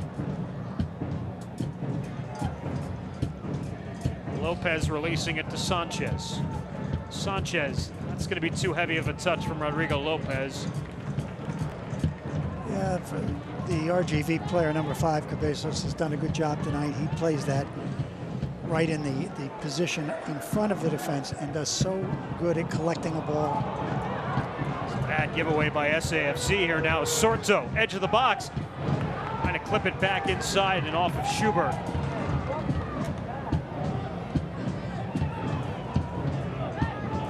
Gallegos volleys right to Albuquerque.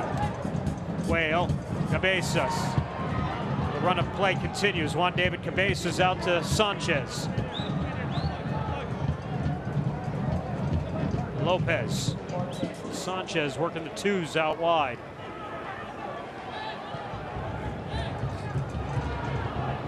Kazane making the turn, firing it over goal. Yeah, and the RGV player, Vera, the left back, seems to be struggling with a hamstring right now. Hopefully not a pull, maybe a cramp. Hopefully he can work through it. Don't want to see players injured. That's Sanchez. He's down outside. Coming upon the final 10 minutes, opportunity for everybody to collect themselves here.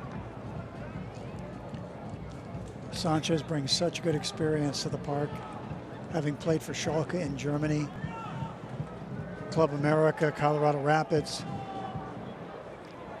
national team for Uruguay. I mean, you look at some of these players playing in the USL Championship, and they're as good as it gets in this country. You know, it's not just about Major League and where their players come from. There's great quality in this league. Well, it is going to be an outstanding summer of soccer across the globe. We've already got several of the prestigious tournaments going on right now, including Euro 2020. That'll take us to July 11th, along with Copa America running simultaneously. And then beginning at the start of July, CONCACAF gets into the swing of things with a Gold Cup that'll run to August 1st. And don't forget about the Summer Olympics as well, too. Well, and Dan, one of the things that I was reading is that the Gold Cup, there are 38 players that have been called up to their national teams from the USL Championship and League One. And I know that there are about 5 or 6 players from our division from different teams. Fortunately, we won't lose anyone during that stretch to a national team, but we certainly, it'll affect the lineups of some of the teams we have to play against. Gillen back for Lindley. Lindley! Good idea. San Antonio now up to 8 shots. But as you always say, Coach, about half those on target, you're looking at a multi-goal night, and SAFC's only got 1 on target of those 8. Right. I mean, they had a brilliant game a couple of weeks ago where they had 13 shots on target. That's an incredibly high number. But, you know, if it's not on target, the keeper's got nothing to do, and you got no chance to get it. So it's something we have to get better at.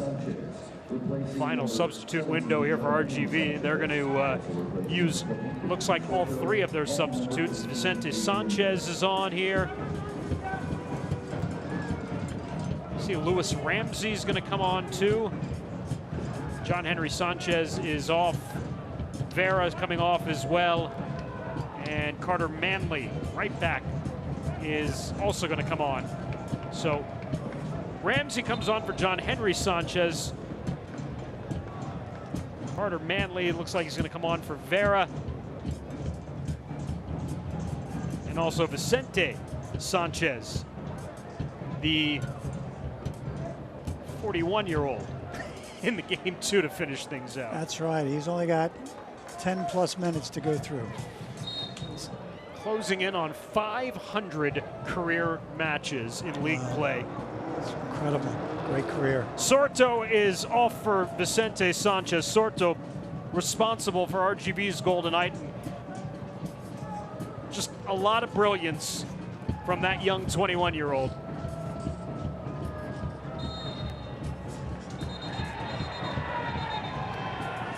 Referee doing a good job stepping in, making sure this thing doesn't heat up. Can't be losing players in the last 10 minutes of a rivalry match like this. So you got Lewis Ramsey's on for the third time since joining RGV. Came over from Essex, England, and Larrikay Town in their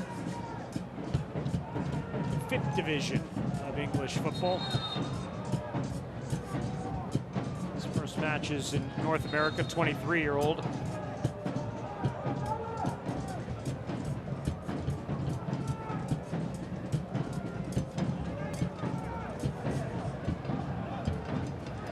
Not quite finding our target on these services from the outside.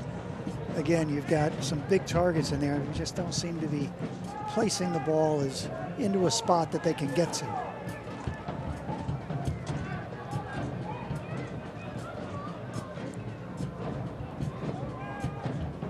Cabezas did everything but keep it in play there.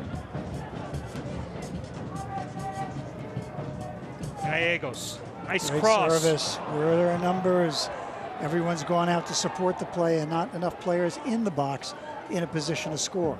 Ramsey releasing Kazane. Sanchez, first touch. Foul call behind the play.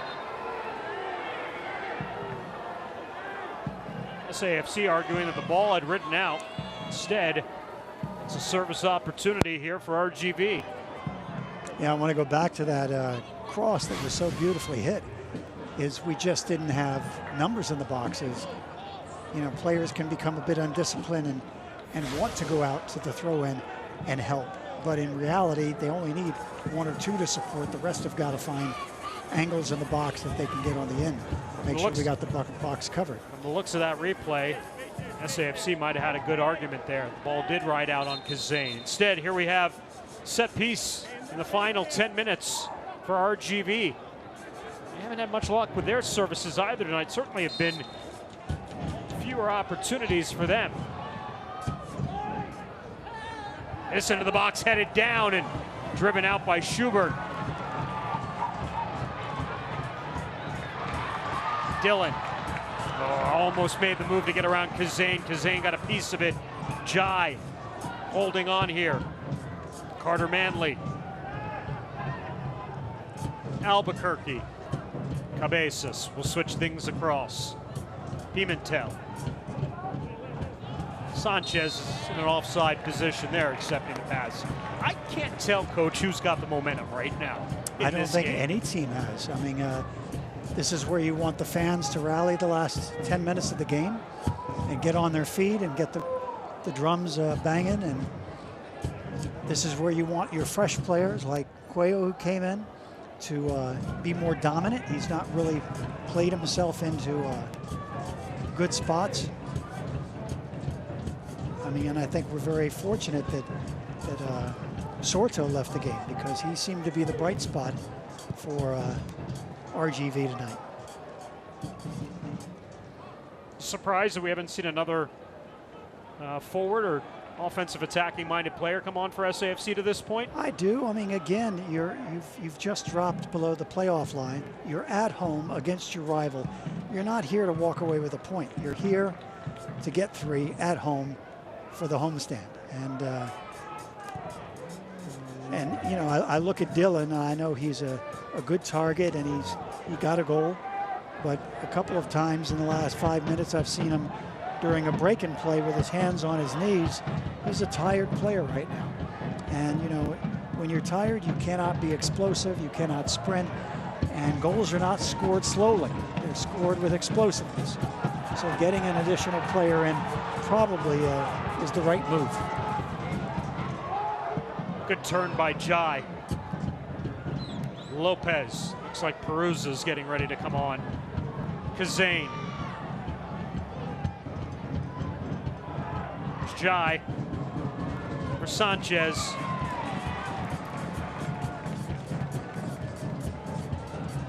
That's through Gallegos. Kazane able to settle.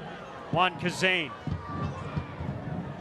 Slides it over to Carter Manley. Manley, corner of the box. Sanchez trying to get up, or rather Lewis Ramsey trying to get up there and unable to do so. Peruza's going to come on for Lindley, it appears. Which means maybe Cuello drops even deeper into the midfield.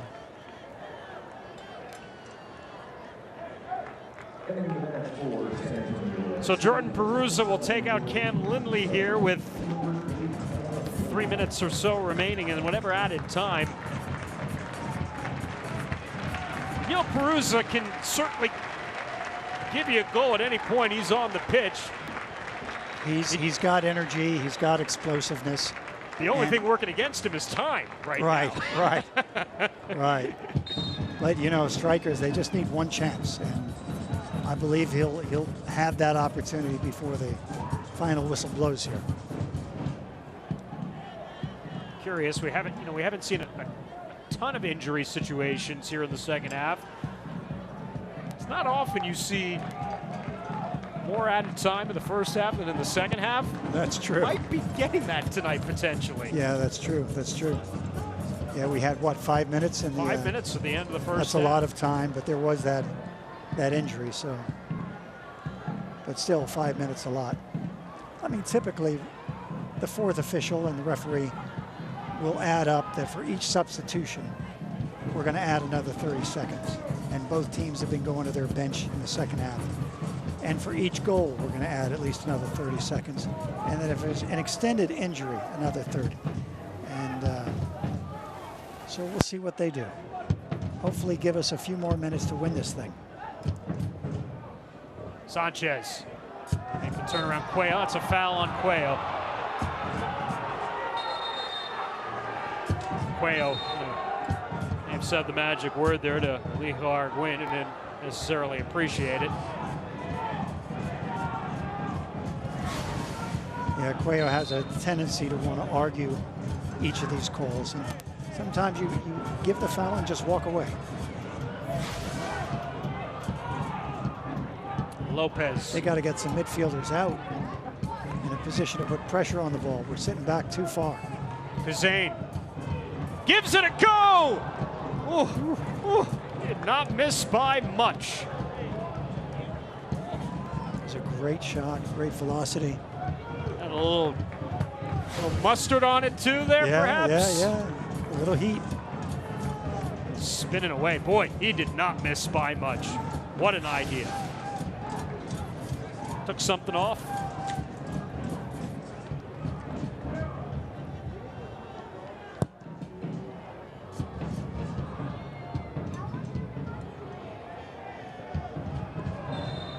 Another foul on San Antonio. Another yellow on San Antonio. It's on Lemma. That's his fourth yellow. And that is the fourth yellow on SAFC tonight as they add to their collection. 26 now for the season. You see, that's just an unnecessary foul and yellow. I mean, at this point, that's just killing the clock and hurting San Antonio's chances to keep this game going and give yourself a couple of last chances. So. Get 5 minutes added time here at the end of the second half. A yellow the other way. And Sanchez. That'll give Peruza a chance to go to work now. And this is also where the team that is on the field sees a fresh player like Peruza, who they know works hard, is you've got to feed him at this point. Take advantage of the fresher legs coming in and give him a few chances to make a difference.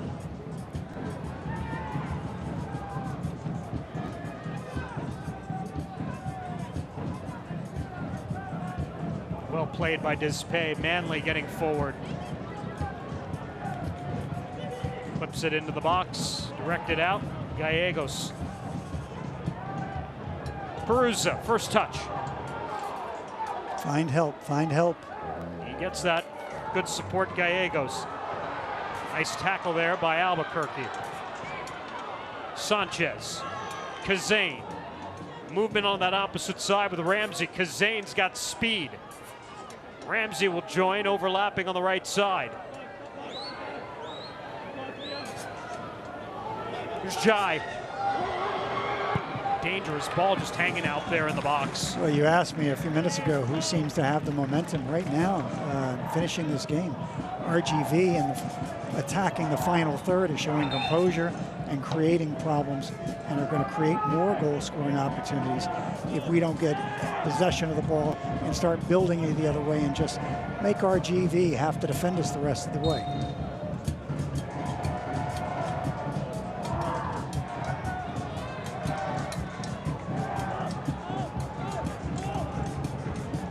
Jai keeps it moving. Dispay. Manley. Albuquerque. Too heavy with the touch there. Yeah, Lopez came back across. Yeah, we're fortunate with that touch because RGV right now is controlling possession, and they get everyone in our half of the field. They've got big numbers for us to have to deal with. We'll take the mistake. Halfway through the added time. Be a foul on Manley, just grabbing the jersey there, Perusa. Gives SAFC an opportunity here to set something up. And they're sending all our big boys forward on this.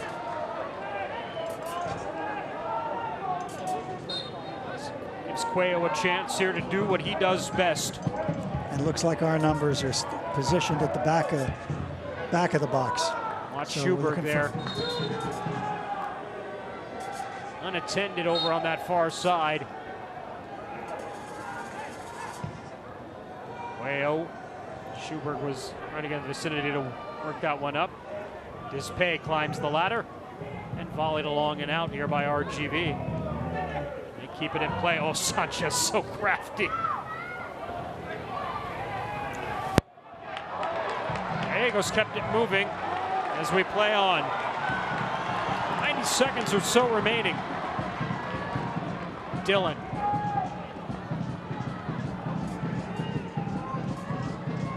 Lemma. Gallegos flicks it forward, but nobody there for SAFC. Kazane. That's a hard challenge from Doyle, and that will put him into the books as well. And then Doyle gets bumped down by Ramsey afterwards. Their player has got to pick up a yellow on this, as well as Doyle.